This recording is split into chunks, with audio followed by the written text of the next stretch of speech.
A team of scientists from the United States, China, and also South Korea have found a way to precisely edit DNA in human embryos in order to fight disease, what's referred to as a disease gene. So super fascinating. This is something that other scientists are really worried about because they think it'll lead to the emergence of so-called designer babies. However, the scientists working on this experiment are specifically looking for ways to do away with genes that lead to serious life-threatening diseases later on in your life. So this international team of scientists reports that they have, for the first time, figured out a way to successfully edit the DNA in human embryos without introducing the harmful mutations that were a problem in previous attempts elsewhere. Now, those previous attempts elsewhere were actually in China, where they attempted to do the same thing, but it led to other mutations that could have led to other diseases for humans in the future.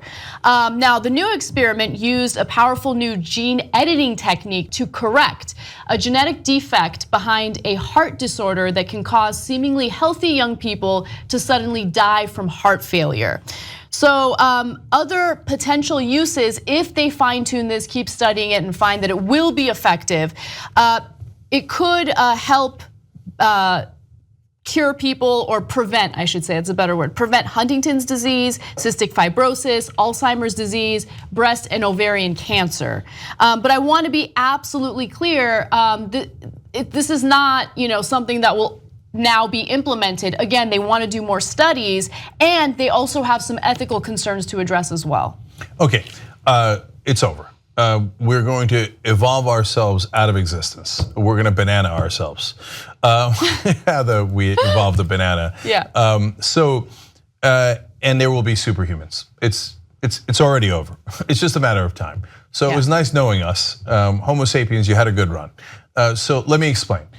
First of all, I did an interview with some doctors that's up on TYT interviews about similar procedures. Mm-hmm. And the reason why they're definitely going to do this is twofold. One, technology keeps improving, so they will get better and better. And be like Anna said, we used to do this and it didn't work, now it does. Mm-hmm. Two, people really need it. And so those diseases are incredibly important. Breast cancer kills so many people in the country, let alone Alzheimer's. If you could just knock that out at the gene level, that would be amazing. And those are just 4 examples, but this is just the tip of the iceberg. Then once you get into the genes, why not fix other things? And in fact, look, the doctors I was talking to it was about a very rare condition where your heart stops all of a sudden. It's very similar to this story, okay? And so if it's genetic and you think your kids have it and they could die at any moment without warning, what would you do to fix that? Anything, right? So people are gonna investigate this. We're already very close to solving it, and then they're gonna do it, right? And rightfully so, I would do it. So now, once you start doing it, there's no end to it. So the minute you can cure cystic fibrosis, somebody's gonna say, I want a kid who's a little taller. Can you do that? Technically, not yet. Is it theoretically possible? Enormously possible / almost easy. Now, I'm not a scientist, and scientists go ahead on the comment section, and I don't want to oversimplify it, but it's not drastically different than this procedure. And so you can have, and they explain in the New York Times and NPR and all the other people who covered it, yes, it is possible, taller, stronger. The super babies. The super babies. Right. Which then, we call them super babies, but they really are superhumans. And it is almost a different species because it's no longer genetically us.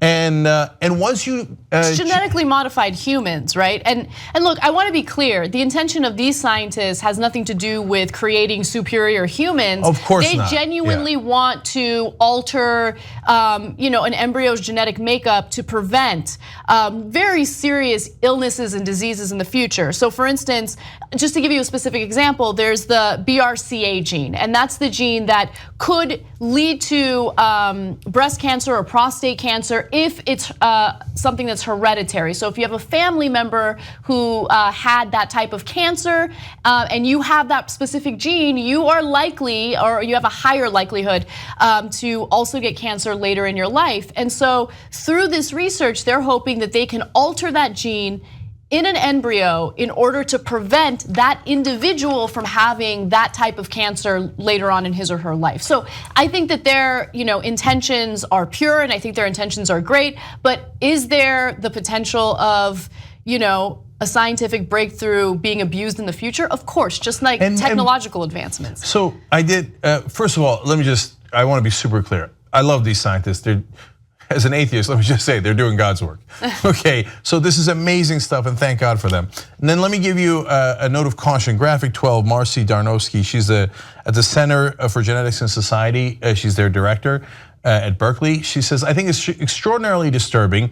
It's a flagrant disregard of calls for a broad societal consensus and decisions about a really momentous technology that could be used good, but in this case is being used in preparation for an extraordinarily risky application. Now, we can disagree about how risky it is, and obviously, eventually the Food and Drug Administration will be part of the process of approving it, and boy, it'll have to go through a very significant process. But it doesn't matter if our FDA has certain rules. And I read it to you. There's Chinese, South Korean, other researchers working on this. China's gonna have different rules. They're already trying it. They are already trying it. Also, keep in mind that here in the United States, there are certain laws or organizations working to prevent experiments into this. So there's the National Institutes of Health, and then there is also the Food and Drug Administration, FDA, and they've banned experiments with embryos like this. But good luck. But in the UK, researchers have been given the green light, and they are able to explore an experiment and try to figure out whether or not this could be a potential benefit for the human race in the future. Yeah, and so, by the way, she says it could have disastrous consequences. That's true, but we're making a value judgment. So is it disastrous if there are a bunch of humans out there that are stronger and faster and smarter? Maybe not disastrous. But if we have two different kinds of humans out there, and I know I'm way oversimplifying, because you don't get into whether it's the same species or not, that's not important, right? What's important is they're genetically modified, right? And by the way, the minute you modify their genes to get rid of cystic fibrosis, it doesn't matter you did it for a good reason. That is a genetically modified person. And genetically modified doesn't necessarily mean bad. So, we're putting value judgments on it, but we don't know. And of course, there's also the chance that once you start playing around with the genes, you might accidentally trigger something you didn't realize you triggered. Right, I think that's one of the fears. And also,